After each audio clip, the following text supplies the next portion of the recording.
Hi everybody, it's Audrey back again, and I'm here with another process video for Just Nick Studios, and today I'm going to share with you a background from the Just Nick store. This week on the blog we're focusing on using background cut files. So I'm using the Pebbles background file, and I knew I wanted to take up a big section of my background, but I didn't want those circles to be really big. I still wanted them to be small. So what I did was I took the file, traced it, and then I welded together 4 of them. Now when I did that, they didn't line up perfectly. So I'm going back in here and editing each, doing a point edit. So I'm editing the points around the circles so that they fit better and look more circular right on the line where they had been welded. And you can see that the circles right down the middle there have lines through them. I'm just going to cut them out. I didn't want to fiddle with them in Silhouette, so I just decided I would cut them out with scissors afterwards. So after I got that file all set up, this is what it looked like once it was cut out. And I'm just going around the edge. Some of the circles right along the edge didn't cut out very well. And you'll see those thin lines between the circles down the middle of the file, and I just snipped those out with scissors. I thought that was easier than fiddling with it in Silhouette Studio. So I chose this paper and this particular file because this photo is of my husband and I. We went out on kind of an afternoon date and we went and played mini golf. And I picked the dark green because it reminded me of a golf course, and I thought the pebbles, like the circles, just reminded me of golf balls. So I know that's kind of weird, but anyway, so here I am. I'm definitely going to use the white behind the green, and I didn't want to make the whole thing white. I wanted the rest of the page to have some color in it. I know I said it in another video that I tend to use white a lot for my backgrounds, and I wanted to stay away from that. So I was auditioning a whole bunch of the background papers there, and I decided with this to go with this kind of pink ombre paper. All these papers are from the Pink Paislee Fancy Free collection. So I really like how that looks, and I'm just going to go with it.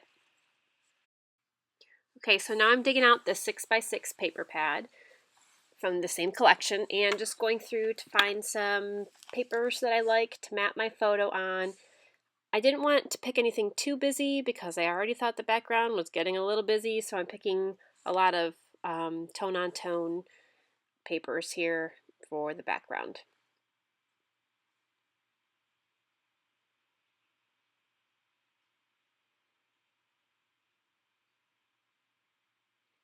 I always second guess myself in my choices, so I'm going back again to make sure I didn't miss anything and miss any colors that I really liked. I do that all the time. So now I'm using the puffy stickers that I just love, and I loved that title, the most favorite, with the green and the blue, and it was so pretty. And when I use these kinds of stickers that have that plastic, that are on the plastic sheet, I just cut the sheet right out so that I don't have to take them off and see exactly where to put them. So I just cut the sheet apart. The only bad thing about that is that then you're left with all these little bits all over, but I just try to put them back in the package and keep them together as best as I can. Now I'm going through the tag, the journaling tag pack for this collection, and just picking out something that I'm going to journal on. And I put that one tag in the top right, and it doesn't stay there, and it was just too much in that corner. So I do end up removing it. Now this is the ephemera pack, and there were so many great little sayings and things, and just tons of little bits that I could have put on this page, so I'm pulling out a lot of them. The thing is, though, is that when I go through a lot of these collections, there's a lot of like phrases and sayings, and I don't like to use a ton of those on one page.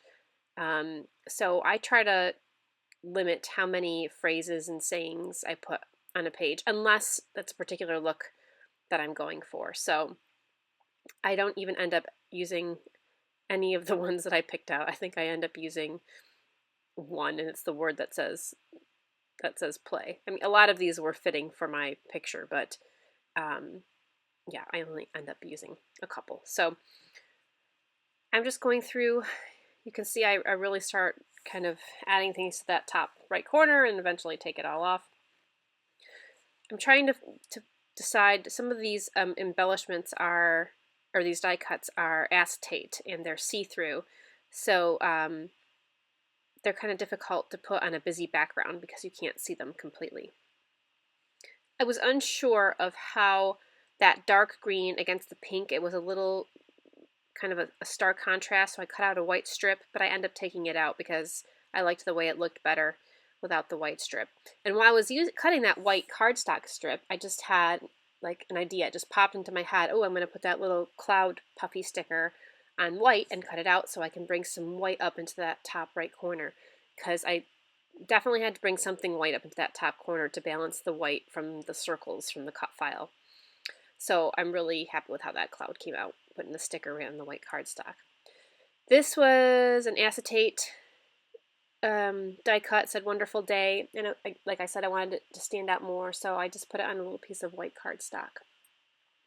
I wanted to add some more clouds to my page, so I found the clouds cut file, pattern clouds from the Just Nick store, and some of the designs were a little too busy. I didn't want that much of the design, so all I did was trace the files, and then I ungrouped them or released the compound path, and I just selected the outline of the clouds, and I didn't want all the little shapes inside the clouds. I just wanted plain clouds. And then I did an internal offset after I did the outline, so that they would be like a really thin cut line. You'll see, there they are. And when I cut it like this, I got the bonus because I got the really thin outline cloud shape, but I also got the piece that was cut out of the middle of those. So I kind of mixed and matched those around and made a little cluster of clouds at the top, which came out really cute. So I was happy with that. I spent a while looking through this piece of pattern paper, picking out the phrase that I wanted, and I love that I have this piece of paper in 12 by 12 and 6 by 6 so that you can cut out the circles different size. And the blue of that circle picks up the blue that's in the title and in the puffy cloud sticker. So I have to say that I'm not big on using a lot of florals on my pages. I'm not a flowery type of scrapbooker. I like flowers, don't get me wrong, but I don't like them on all of my scrapbook pages. So I didn't know if I wanted to put flowers on this at first, but I really like these flowers, and I really think that the colors were great. So I went ahead and cut a few out from both the 12 by 12 and the 6 by 6 paper. And there's that that green, that citron green is one of my favorite colors. I just love to use that. So I cut out a few of those leaves as well and layered some of the flowers in the bottom left corner there. And I keep going back and pulling embellishments from the pile I picked up from the die cuts and trying to see where I could put them where it wouldn't overpower the photo and some of the other bits. So I decided the photo needed to stand out just a little bit more because it was kind of getting lost with all the things in there. So I put a really thin, darker matte around it, just a tiny bit, and it really helps it pop off more from the background and all the busyness that's going on. So now I'm going to actually start gluing things down, and my glue bottle totally got jammed because I don't ever put the caps back on because I'm terrible like that, but oh well. I know I should probably keep it in another container, but I just like using those glue bottles like that.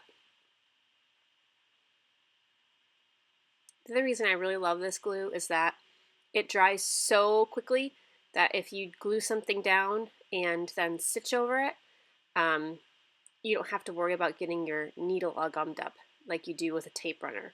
I do not recommend stitching over, I guess it depends on the kind of tape runner you're using, but tape runners always seem to gum up my sewing needles, so I don't ever use those. So I did splatter some of the Heidi Swapp Citron mist and then the Heidi Swapp Teal. And now I'm going through and gluing down those clouds that I cut out from the cut file.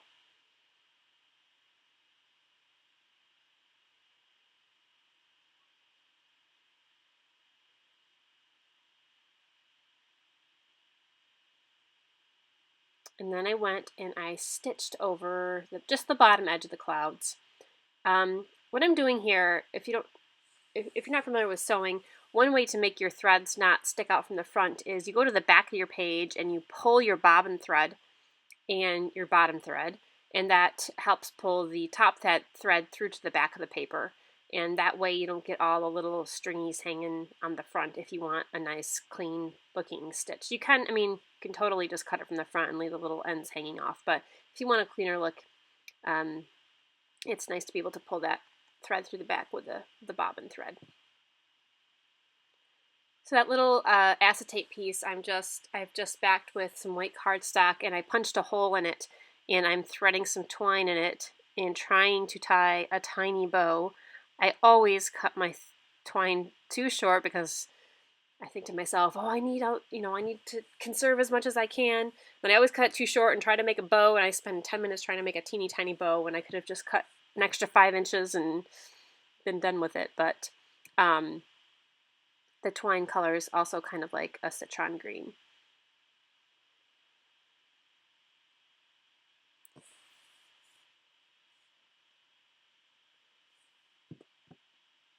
Now I'm just going through here and adding in all of my layers that I had already placed down, so I know exactly where they're going to go.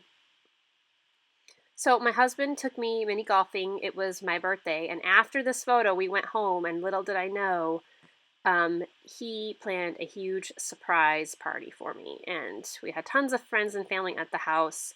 I was totally shocked. We had a wonderful time. It was very nice. But when we were mini golfing, this is kind of reminiscent of our very first date. We went mini golfing about, 10 or 11 years ago now. And we're very competitive with each other. And I was winning all the way up until like the 16th hole, and then I totally lost it, and he came back, and we ended up tying, which means I guess we'll just have to go again and play sometime to see who actually the winner is. So I felt that there was a lot of pink in the bottom left, and I wanted to bring some more pink up into the top right because it was kind of getting heavy down there at the bottom. So I used this another puffy sticker that has some of that pink, that dark pink in it, and it really helps balance it out there.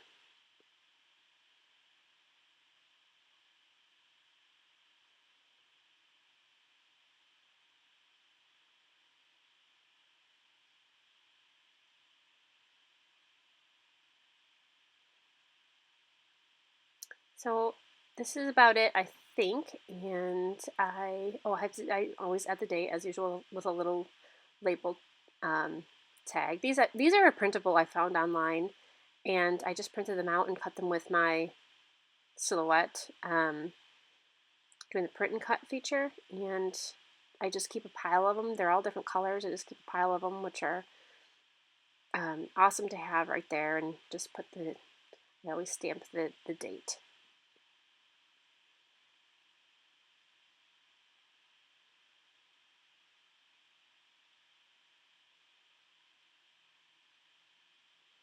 Okay, just going to add my journaling here, and I had more to say than what I could fit on the card, but I'll just have to make another scrapbook page, I guess, and add some more journaling. And that's about it for this page. So there's the finished product. You can see I did add one piece of heart flare there. And that's it. Thanks so much for stopping by today. Hope you enjoyed this page, and see you next time.